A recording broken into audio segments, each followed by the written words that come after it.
첫 번째 달려보죠. 길 가다 무차별 폭행입니다. 말 그대로입니다. 영상으로 만나보시죠. 자, 횡단보도를 걷는 저 노란색 티 남성. 자, 뒤에 오는 여성을 일단 쳐다봅니다. 자, 그런데 지나가자 갑자기 뒤에서 주먹을 퍽! 여성이 쓰러졌습니다. 자, 남성은 저렇게 쓰러진 여성을 보고도 아무 일 없던 것처럼 저렇게 그냥 횡단보도를 지나갑니다. 자, 무차별 폭행이라고 말하지만 그 대상은 언제나 나보다 약한 여성입니다. 네, 지금 지난 16일 오전에 있었던 일인데요. 제주도입니다. 횡단보도 건너려던 70대 여성을 30대 남성이 폭행을 했던 그런 장면입니다. 전 지주 부상을 입혔고요. 이 남성이 나흘 전에는 80대 남성한테 또 비슷한 폭행을 가했던 적이 있고요. 이거 말고도 2주 전에는 20대, 30대한테 시비를 걸어서 폭행을 했습니다. 이제 문제는 보면 동기가 없다는 거예요. 또 일면식 같은 게 없는 사람한테 무차별로 폭행을 하고 공격을 했고요. 지금 신고를 통해서 입건이 된 그런 상황입니다. 자, 도대체 왜? 너 왜 그랬어? 술 먹어서 기억이 안 나요? 뭐 이러든가요? 사실 이 부분은 언제나 기억 안 난다는 말을 우리는 믿을 수 없는 거고 분명히 기억을 함에도 불구하고 기억이 안 난다 그러는데 지금 이 사람 알고 보니까 지금 이 폭행하기 전에 특수상해 그리고 공무집행방해로 이미 집행유예를 받고 있었던 사람이었다는 겁니다. 집행유예 기간에 그런 집행유예를 했다라는 거죠. 어떻게 보면 한번 용서를 해줬는데 이 사람은 그 용서를 아마 그대로 받아들이지 않았는 것 같습니다. 당연히 이 사건에 대해서 경찰 구속영장 청구했고 법원도 구속영장 발부했습니다. 지금 때렸는 거, 넘어졌는 거 확인하면 폭행 또는 상해죄로 지금 수사를 하고 있다니까요. 이게 여기에 대해서 유죄 판결이 나오면 앞에 있던 집행유예 기간 없어지고 그 형 플러스 지금 나온 형 더해서 교정시설에서 수용생활 해야 한다라는 말씀 드리겠습니다. 오래오래 있었으면 좋겠습니다. 자, 다음 이어가죠. 얼굴로 날아든 스무디입니다. 자, 사방 가족께서 직접 제보해 주신 영상 만나보시죠. 자, 어느 카페 내부입니다. 자, 점주가 음료 4잔을 만든 뒤에 자, 200번 손님 음료 나왔습니다 하고 캐리어에 담아드릴까요? 묻자 남녀 2명이 한참 뭔가를 고민하더니 아니야 2개만 담아줘 라면서 다소 퉁명스럽게 말하니까 저 캐리어 휙 던졌어요. 자, 2구 캐리어 저렇게 던졌죠. 자, 2구 캐리어를 들고 와서 음료를 포장하려고 하는데 자, 그런데 갑자기 너 지금 뭐 하는 짓이야? 하더니 음료를 확 얼굴에 확 저렇게 뿌렸습니다. 자, 점주가 저 손님들 못 나가게 막은 뒤에 112에 신고를 했어요. 자, 그래서 경찰이 출동을 합니다. 자, 갑자기 왜 저런 걸까요? 네, 저게 지난 20일 밤 9시 반쯤이었습니다. 수원의 한 카페인데요. 40대 남성이 20대 점주의 얼굴에 스무디를 던진 상황입니다. 당시 점주는 4잔짜리 음료를 주문을 받고 제조를 다 마친 뒤에 손님을 불렀습니다. 그랬더니 주문한 40, 50대 정도로 보이는 음주 상태의 남녀 2명이 왔습니다. 손님이 2명인데 음료가 4잔이니까 그 4구짜리 캐리어를 들고 이거 여기에 담아드릴까요? 라고 물었는데 남녀가 어떻게 할지 의견을 한참 주고받더니 여성이 2개 담아달라니까요? 이렇게 다소 퉁명스럽게 얘기를 했던 겁니다. 점주가 4구 캐리어를 원래 있던 곳에 살짝 던지고 2구 캐리어를 들고 와서 음료를 담습니다. 그런데 이 남녀 손님이 손님 앞에서 지금 캐리어 이렇게 던져도 되냐? 지금 짜증낸 거냐? 이렇게 손가락질을 하기 시작합니다. 그래서 점주는 거기에 대고 그건 제 마음입니다. 이렇게 받아쳤다고 합니다. 사실 제조나 주문 같은 거 빨리 처리하려고 이렇게 동선 최소화하기 위해서 물건들을 살짝 던져놓기도 하는데 당시에도 습관적으로 이런 행동이 나왔다고 점주는 주장하고 있습니다. 그랬더니 이 남성이 본인이 주문한 망고 스무디를 점주 얼굴에 던졌다는 겁니다. 당연히 음료를 다 뒤집어 썼고요. 주방 곳곳에도 다 튀었습니다. 점주가 바로 경찰에 신고를 했는데 경찰 오기 전까지 계속해서 점주에게 욕설을 했다고 합니다. 이후에 경찰이 이들을 데리고 나갔습니다. 백 변호사님, 네. 어떻게 보셨습니까? 일단 손으로 때리지 않고 음료를 얼굴에 부었다고 해도 명백한 폭행입니다. 이것도 형법상 폭행에 충분히 해당할 수 있고요. 그리고 무엇보다도 좀 화가 나는 건 이 손님들 아직도 저 점주에게 사과하지 않았다고 합니다. 일단 이 점주는 아직도 저 액체를 그 망고 스무디를 맞았을 때 그 눈 안으로 좀 들어갔었나 봐요. 그래서 아직도 눈이 좀 시리고 저 메뉴 만들 때마다 저 상황이 생각나서 굉장히 좀 불편하다고 합니다. 일단 손님도 사람이기 때문에 본인이 저 캐리어를 던진 게 기분이 나빴을 수 있다는 부분 이해하지만 그렇다고 저렇게 음료를 뿌리고 폭행을 하는 건 용납될 수 없다라는 입장이고요. 일단 경찰은 24일 날 피해자를 불러서 일단 조사를 했고요. 이제 저 가해 40대 남성 조사를 앞두고 있는 그런 상황입니다. 네, 알겠습니다. 자, 다음 또 이어가죠. 병원에서 돌변한 환자입니다. 무슨 얘기일까요? 영상으로 만나보시죠. 자, 어느 병원입니다. 자, 복도 끝에서 간호사 한 명이 막 헐레벌떡 뛰어오죠. 계속해서 의료진들이 저렇게 오갑니다. 자, 간호사들 링거 지지대를 들고 병실로 막 뛰어가는데 바로 환자가 난동을 피우고 있었던 겁니다. 자, 경찰이 출동했어요. 방패를 들고 저렇게 갑니다. 자, 유리창을 두고 환자와 야, 너 그 진정해 하면서 대화를 시도하죠. 하지만 계속해서 악을 쓰면서 병실에서 난동을 피우는 저 환자. 자, 병실 안에는 다른 환자들도 있어서 정말 위험했던 상황인데요. 자, 그 순간 들리시죠? 예. 자, 경찰들이 수신호를 주고 봤더니 하나, 둘, 셋. 문을 열고 진입합니다. 자, 순간 저 난동을 피우던 환자를 넘어뜨리고 흉기를 빼앗아서 검거를 성공했습니다. 승 의원님, 네. 진짜 왜 이렇게 요즘 정신 나간 인간들이 많은 걸까요? 저도 100% 공감합니다. 어떻게 보면 치료받는 병원에서 치료받는 환자가 다른 환자가 있는 병실에서 저렇게 난동을 부렸다는 건데요. 지난 15일 경기도 군포시에 있는 한 병원에서 50대 입원 환자가 했던 행동입니다. 지금 보셨다시피 안에서 굉장히 이렇게 난동을 부리니까 그 사람이 바깥에 나오면 더 위험할 수 있잖아요. 그래서 간호원들이 저 지지대를 가지고 문을 이렇게 못 열게 만들었는 거예요. 앵커가 말했다시피 환자 안에 있는 다른 환자도 위험할 수 있죠. 갑자기 이 사람 드라이브 줘! 막 그렇게 이야기를 했답니다. 그래서 악쓰고 있는 그 과정에서 경찰이 와서 왜 그러냐고 물었을 때 전혀 그에 대한 대답이 없어서 방금 같이 테이저건을 쏘기는 그렇잖아요. 환자였기 때문에. 그래서 문을 열고 방패로 빵 밀어서 제압했다고 하는데 그 이유가 너무나 가관입니다. 링거를 받는 그 위치가 자기의 마음에 들지 않는다라고 이야기를 했대요. 그래서 간병인한테 이거 좀 조절하자 이렇게 하니까 간병인이 그거 안 해도 된다라고 하니까 간병인이 나를 무시했다라는 이유로 저런 행동을 했다라고 합니다.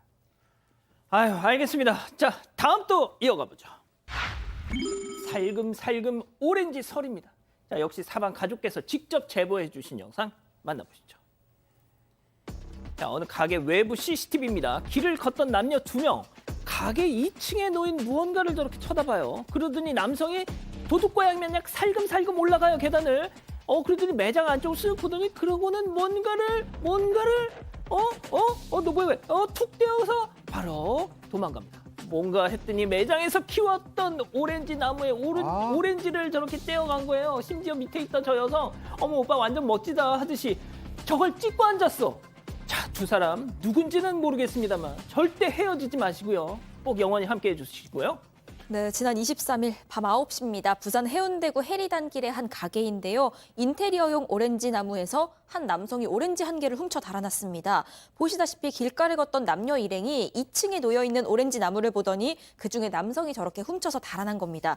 그런데 이게 한두 번 있었던 일이 아니라고 합니다. 지난 3월까지만 해도 오렌지 나무에 오렌지가 8개나 있었는데 손님들이 계속 하나씩 뜯어가는 바람에 결국 눈으로만 봐주세요 아이고야. 라고 푯말까지 세워놨던 겁니다. 그런 와중에 또 이런 일이 있었던 거고요. 제보자에 따르면 옆에 있던 일행 여성은 이 오렌지 훔치는 그 모습이 웃기다는 듯이 영상까지 찍었다고 합니다. 이 제보자는 저 사람들은 재미로 했겠지만 그간 금이야 오기야 기른 정성에 눈물이 났다고 토로했습니다. 결국 신고하기로 마음을 먹은 상황이라고 합니다. 아니 보통 저런 말이죠. 아 오빠 뭐 하는 짓이야? 창피하게. 이게 인지상정인데. 예. 오빠 현행범이야. 당신은 도둑놈 이렇게 하는 게 맞죠. 당신은 도둑놈. 예, 그렇게 되는 게 맞는데 둘 다 공범이 될 여지도 있어요. 아, 진짜요? 만약에 시켰다면, 시켰거나 얘기를 했다면 시켰다면. 이게 사실은 예전에 지금 절도입니다. 타인 재물, 타인의 재물을 지금 절취한 행동을 했기 때문에 이 절도가 될 수가 있는데 절도죄 형량은 6년 이하의 징역 1,000만 원의 벌금. 그 이유가 뭐냐면 배가 고프고 이럴 때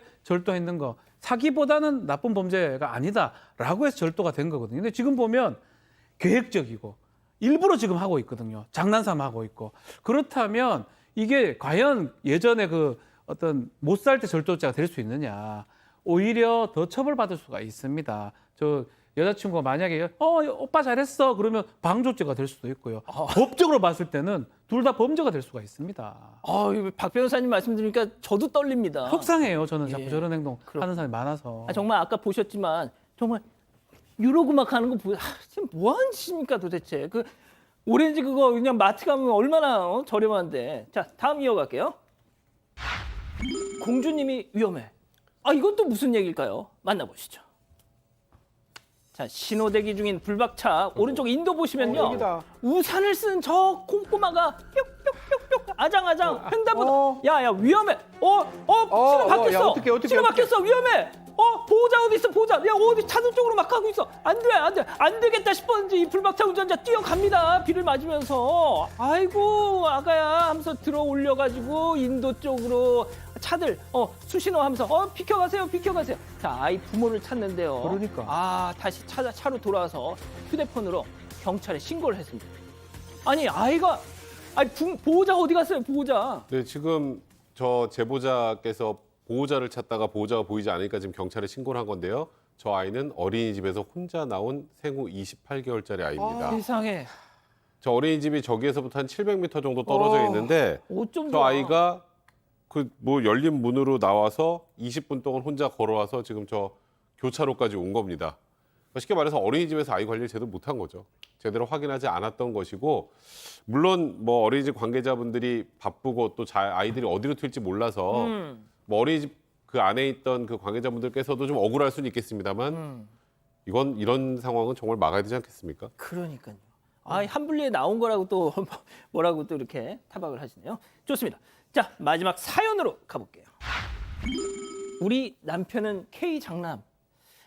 이거 오늘 사연 말이죠. 우리 가족분께서 진짜 우리 사건 반장 가족 여러분들의 집단 지성의 또 판단을 받아보고 싶다고. 네, 일단 사연자는 8년차 부부입니다. 얼마 전에 시아버지가 좀 큰 수술을 받아서 걱정이 되기도 하고 또 안부도 물을 겸 찾아가게 됐다고 합니다.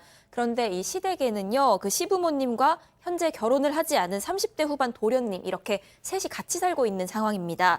수술은 잘 되기는 했는데 아무래도 앞으로 병원도 계속 오가셔야 하고 또 연세도 있으시고 이러다 보니까 갑자기 혼자 남을 도련님 걱정이 되신 것 같습니다. 그래서 시부모님이 정말 갑작스럽게 도련님 장가 갈 때까지 사연자 부부랑 같이 살았으면 좋겠다 이런 얘기를 꺼내신 겁니다. 사연자는 시부모님 마음도 이해는 하긴 하지만 아이도 태어난 지 얼마 안 돼서 아이도 돌봐야 하는데 또 식구가 늘 생각을 하니까 너무 걱정도 되고 또 도련님이 언제 결혼을 할지 결혼을 하긴 할지 이것도 모르는 상황이라서 굉장히 난처하다고 하는데요.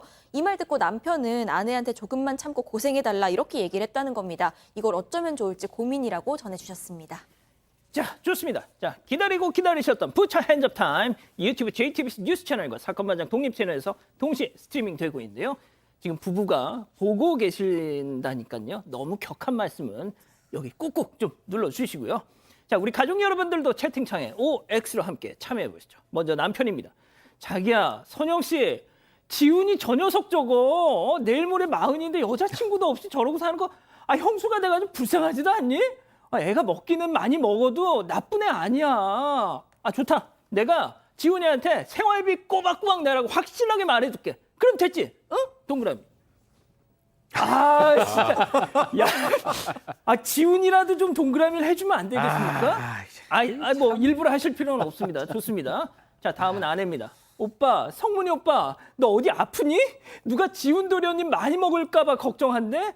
나이 40대도록 지가 못 나서 장가 못 간 거 뭐 어쩌라고. 자, 무엇보다 결혼을 만약에 계속 못하면 도련님 이 집 귀신 되는 거 오빠 볼 작정이야? 오빠는 나랑 애를 챙겨. 도련님 말고 X. 이건 뭐 그냥 이론의 여지가 없는 것 같은데. 자, 백 변호사님. 나이가 40 다 됐잖아요. 이제 거기서 저는 거의 끝이라고 봅니다. 그러니까 만약에 지금 미성년자라고 하면 정말 그런 급박한 상황에서 성년이 될 때까지 잠깐 같이 있는 그것도 사실 부탁하기 굉장히 힘든 거죠. 아내가 겪을 저 혼란스러움에 힘든 생각을 해보면 집안에서 편하게 있을 수가 없어요. 그러니까 제일 중요한 건 물론 시부모님도 정말 시부모님 마음도 충분히 이해가 됩니다만 시부모님께서 부탁을 하는 것 자체가 좀 잘못됐다 생각합니다. 그렇군요. 자, 승현님.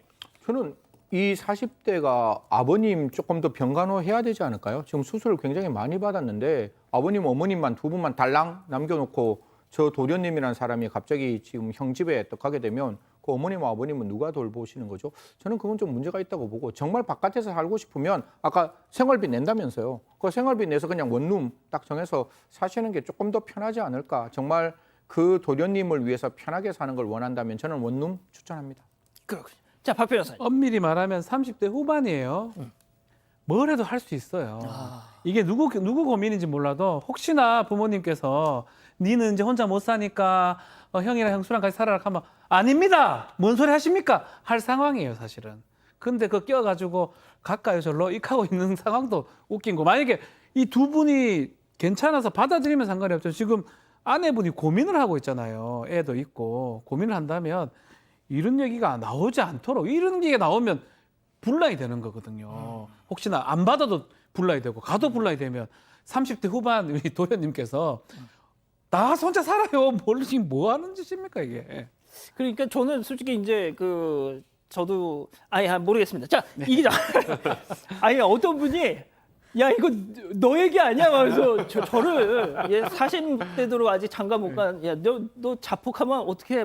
자, 그게 중요한 게 아니고요. 네, 가족 여러분들도 이견이 딱히 없으셨던 것 같습니다. 일단 스테이엘님, 도련님이 혹시 30개월이신가요? 하셨고요. 차금선님, 우리 남편이랑 같이 보고 있어요. 화내면서 저건 아니지 하네요. 하셨습니다.